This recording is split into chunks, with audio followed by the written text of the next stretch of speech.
Malol te tua fonga mo ia fa talo fa fo ili nei mai ngoli tula o uli tala mo lau fa fonga mai mo le tio sa mo tlima i tolo amo au kilani tala to mo. Tol furua so le ia mo lalo polo ingo faro la tu fa fo se ngole pala luo le kise o yan. O se professor le te tonu ile tuo bolanga ngoina le au le tongi o e kale sia tupe fa la fonga ni sila. Ta longa. So te liu Georgia Miller mai le pepa sama ma te ile Blackburns, ile Champagne, ile te tofitu i Hong Kong. I fa fonga ia fa te lino nei tala. O sina taimi le mama tu nei sa fa ia se felo inga le tama tai pare mi o Samoa, fia me Naomi ta afa ma le tu tala ile tulu. Nesa ia fa lo ile fa mauni ina le ore malo i se polo inga. O le ia o Samoa il tulanga ma le ale o fa la fa posei o no le fa wa fa fitauli. O le tise le tunu. O le polo inga le o le malo e tu sai ma le vaenga se la mo le limo fa vai o le tunu o le ape la un fogo. O le folo folango fa posei for the proclamation of emergency. Ma te mai vai luanga o pona nei o la isa mo lalo le ma ale fa posei se ia o le tulu scrivo aperila. O le fa fita o fa wa o fa ma pe le tise o tau tino ai le malo le tele ai o afianga. O le tamau ai o le tunu a afianga o businessi ai mai se tanga tala kele. Ta falia e fia me. O le fa fita au le fa no o tu le se fulu male ono pasene o tama ai nga maua falo toi fale le tulu le GDP. I le lua fe male rufu lima o le alusiai. O le polo inga e fa maluina mo le tos fuluaso o ngā rurua le malo mo le tau fale lei o le fa fita au le mākanga o tupu mai le tunu. Ua fata oto le malo e fa yele toi loilonga le tūlanga o le saulo tonga o fa la tonga mo fsosani le tutongi e intupe le tongi fa la ponga. Lea e alo fia e kale sia ona tongia i tupe fa la ponga i sila. Ua fa alia se professor election te tulunga i se tua o le tu la fono o se fata ianga lea moni sila. E ele manatu a fa e tongia e kale sia matapo inga i tupe le tongi fa la ponga. O le ai longa ona matua i masua sua ili tanga tupe al malo e peitai. Ele ai. O no le maanga telo e kale sia matapo inga. Well, lesi terreno ni falabro tonga mo sosani for the religious charities. Ma tuina ia le tulanga sa loto ma le tongi o nei tu fala fonga. A ole tulanga sa loto o foi ne ia le ilonga na malo e pona te punia ile so ia tal sanga fato ai. A se tasa tanga to mai papi to o ia falia. E te tawana tu o pe kale sia matapo inga ile awani tongi tu fala fonga. E au fie maloko e pia ali ma ile kero fe vesi inga pia le Gloria Vale ma le Destiny Church. Ma ali ele kamatai Professor Dr. Juliet Chevalier Watt. E au noma e kale sia matapo inga o New Zealand o le apalasi le mativa ma fete ina inga. Ma ia ta wai o le ao o New Zealand si tulanga pitu silo na mativa ma o le ale toi ma whaina toi whaale le ma iai. Ma tupere tongi whaala fonga tanga talo kele o le asi ia fo ilunga. A wao le afatino ai le malo ia ngā luenga. E whaia fua e whai te wape mapeo e ka le sia matapo inga. E peo na whaadia e Dr. Chevalier Watt, le professor o lango le no whanga wa o ngā whaaloia a le te piringa i le University o Waikato. Na matau na ia whaia sua tu e ngai tu la pono mo e ka le sia matapo inga whaalapo tonga mo visasani. E au fiai mafia ngo to maunga inga, ma se au ngā o whaalapo tonga e ka le sia le siria marituputo sanga. I se tantununga, e te tau i e kare si ona te tongi tupe whala ponga, e peitai. O toi sui anelo na mapo pau. Ma ua ia pui ai e kare si amatapo i ngā awhenga i male lustu. O lo lato tūranga sa o loto mari tongi o tupe whala ponga. I le toi loilo ngā le malo, le o iari fuafuanga, e fola folaina. I le aso le talawhara tau le tupe ia me. O le lasa aininga, ma Professor Frank Skimmaker, o le no fuanga o onga whātu stusi le University o Waikato. Ta la fa senga ina e tu sa mali tolu wape ia e kare siam tapo inga New Zealand. Well, lesi terreno fala tonga mo so sani. Mali tu sa mali onos mali lima fe o la tu sui po tanga tanga luai. E unoa manti tongi. Ile tu sa le mali ono te si mali tasi piliona ta la. Sa fa sao ina mai ai le te mau ainga o New Zealand la ia. Ile lua festeful mali pangu. Wa faria ila tu o fai masua tanga te whaingaru ngai New Zealand tanga te Pasifiko lo fa vale ina. Ai o silia male lua tau stanga taru na maa ese ilo ilonga le maruia. Ta iai ale por kalame o ngānu ngā whaavai taimi ale Recognized Seasonal Employer, ia pole RSE Scheme. Mawai le yo ilonga ia tulanga o tausia tanga te whainga ruenga mai na Pasifika o ni whainga whapolonga o aso nei. E lata mai nei sa pato e seri tama i Minister o Whemalanga Inga, Erica Stanford, i le le o sota inga winga i le porkalame mata i tae o tanga te Pasifika. E ti samara sifutolu wafe o tanga te whainga ruenga te tono ni sila i lalo le porkalame mai sa mo tonga mavunatu. O lo so ni le sele ino tonga vine, ma tonga la au aina. Ele o yesi tu la fono e manao mi ai tang te whainga luang i lalo le porkalame a vesi aso malolo e tasi ele vai aso. Se tasi o le tele o whawhi tauri sa la ngā ili minsta o whemalanga inga le tūstanga po vai. Ini ti singa o ni tala noanga sa whamatuina ele vai ango tala le One News. Sa la ngā i fo i le atunga lunga i iso no whanga mo whale o no whaitanga te whainga luenga ele o au seina. I e tūlanga o whale mo le ola maloloina e tusam whaturunga ma tūla fono mo whale le lei e po whale mau tongi. Healthy Homes po Residential Tenancies Act.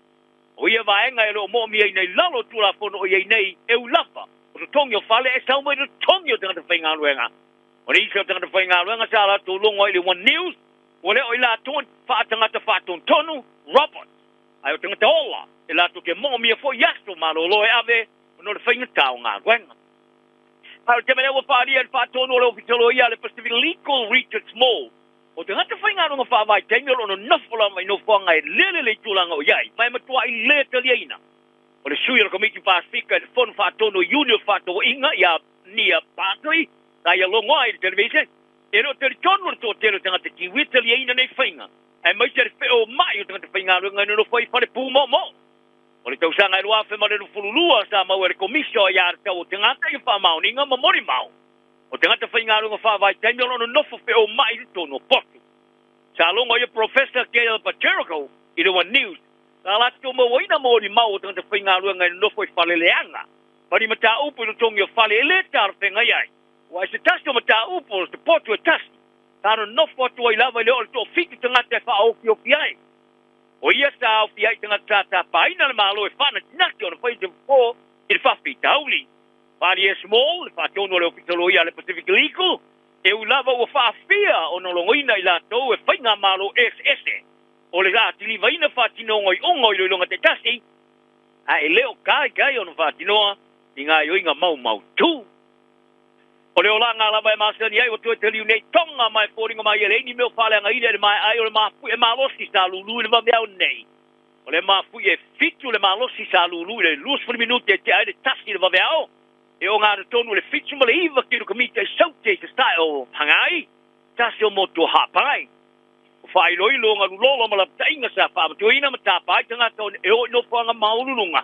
A petai, o whai lo la tainga ma tsunami sa to e tau fia e pūlenga whaaloto e whale ai li taina le lima le wawao taimi tonga. O Ben Maloney o New Zealand inu ko lofo i lunga le wafu o Queen Salo te Wolf, na i whaari aile le tori sila Pasifika, ile mema whai o nei whaari mai, ile ai masa mea sa whalenga ina, o George la tava le tu stala tonga. Ta i whaaria, o lo whaatali ni li potu i mea sa whalenga ina, ai o mea uma o toi te liulava i mea masta nea i leo langa tonga te i vanga nai nis, o a onga o lo te punia. O le maso nei i le whaalinga o tūmanga nu whaapolentia o maulunga i o kilo ni nea ASP Polyfest, i le malaina Manukau Sports Bell Bowl. O le rimas furu iai leo tau sanga o nei whaalinga ua vema whaalinga o tūmanga nu whaapolentia a onga pito tele i le rolangi. I le whao asto, o le whaamoe moe amtama i le solua o le solimo aprila, e silia mo le ona sfuru a onga a wai, ai whaitu wafe mafe i au whaafia a onga o le a whaafia ai. E ono i a whata whaafia o le a vai vaina, leo le a vai ai whata whaafia Māori, Samoa, Niue, Kuki, o Tonga. Le sulu sulu ke topo la fim se la fits ono ta mo fa ia de faringa wa onga maulunga le sa tali malori komisio Hillary College le wa fa ngo nei o le Sir Edmund Hillary College I Otaran ile na o le fa grupu mai le onga ono ile fa skulu tamai kia onga sta fa fia ai e talonga sa fa ina Georgia Miller ile la ulo Maddie Levi ino no te kia Ora ka pita to fitu te mai tai le Blackburn tani sila le tolu ai le manu so le tamara stanga te to fitu Hong Kong. Luas fuluana sumala iwa score. Ta manu ia Australia suanga champine po na po. O le te mai tai lusu te stau sanga sa pasala I tua mo le 2 minute. I sana te alfa sol tula fono le afa mua. e sa ia toe tauialan te se le whaalua ne kolosio le reina skoa. Australia ile afalo na lua mo le Blackburn. E mai se sana ta alo ta ua mata ina tele ilona toe whaoa eso le polo ma ta punia ilona whaatoa mo Australia. O le sua ngā sampine ta mai tai Hong Kong, o le ngā tau le pitaua inga i le vao au malolosi le whaastolongo ta manisanga o le kapia ta mai tai le lorangi e lua, New Zealand ma Australia. Staua inga fo i le vao fitua to lua pido silo na mata ina le rata alo Miller ma Levi. Levi, wailo ai o se cheat code i Australia, pa le teine skosilia, i le nao lusma le lote sanga, ai wa mai alava na i pasila se lau ono summa le varspuru ono o sikoa, a Charlotte Catholic, i le taalonga pulu i le kapite to fitum. Au fasta lai fafu mane malaya mila i le afa momoa ta tilo ai, o whaalua na kolosia Levi, i le leina skoa le Blackburns, i se tamo e mamao. Ai na watoe te riu te tonu a mila i le afa e lua o le malai, i le malai lea. Ai whaalua ai fo i le kolosia leina skoa Australia, ma tā maua i loa le lātou manu malo i le Sapini. O se tā alo mata ina le mana Pasifika ma whaaua wai le tālonga atoa alo lātou whaavai vai o se tasio au malo si o te amasanga tupura kapi Pasifika le Crusaders. I lo lātou lava malaika le estete i le pola stona i fastu ma le lima i le lus mani skoa. I le ngata o le tele o ni aisa manu malo i le au le Pasifika le Crusaders. Ai sta whātui nai fo i se tala anga i se mua le o manu malo i le au e faste man whaana manu malo. I le Champino le Superakapi. Tau mai o na awai le mana Pasifika le tamarasanga le Superakapi. I le Baston Wai sta tāpai e le kapteni Aris Tavea ma le whaia o ngā whaurulu whaalongo tana umanga. Ia la ta tamata alo e tali tonu ia i la tau lava e ma whai na mana malo. Ma ia le leile amatanga le ta alonga. Sao ia o na whaia mea whai ngofie ma tutu ma wai lava i le varis puli minuta o ta alonga. Ala longo ila o whai li poti e la tu te mana malama i le whewheu le lui tau e la tu te ia i le ta alo le mana Crusaders. I la tu malae e whai ngata i se au o na manu malo. Ai peitai. Ta ta i e sa vea i ana pita tu toa. Di tu aingo ta alo ta la tu talanoina. Ma o lo pala ina i lo le Crusaders e o lava ina si lima. O le sui longa mo mo o Blacks a manonu o ia whawai na poise talanga i la vera ma se urua i tamata alo siro na matua o ta alo la kapi. Lava lea. Ina o ta alo le tamarasanga kalapu no mera mo mua wharani. O nonu o whasulu o tau sanga kuru mātina ma le maruasto o le matua. E le taimi sa tamo e lunga le malai le aso na nafi lea mo le kalapu Toulon. E le ta alonga le sa whaia ina ai le Castros luos furu valu lufuru ono. O nonu e whaalu ona man malo i Champino le ipo le rangi le All Blacks. O le whaatoru i eile on ta alo mo Toulon. Le sa mo ta alo i le vau le luafe suru lima i le luafe suru valu. Ma le luafe ma le luos fulu le luafe ma le lufu tasti. O nonu sa su i le tonu le wingi a Forani a Captain Viriera. I le o ngā tonu le Apolo Nua o le ta alonga ma whaia i whaelo na sao au tu. I le seti no le skoa le wingi fiti. Chiuta Mua Nicolo i le fitu whaminute o le ta alonga. O nonu sa mo filia All Blacks. I le luafe ma le lufu tolu. O ia reiso i la tau e ona ina le kalapu na kapia le San Diego Legion. I le tamorosanga kalapu a Amerika a le Major League Rugby. Tala nao na yaso, anga le leisi. I manuia toi tula o leo uri.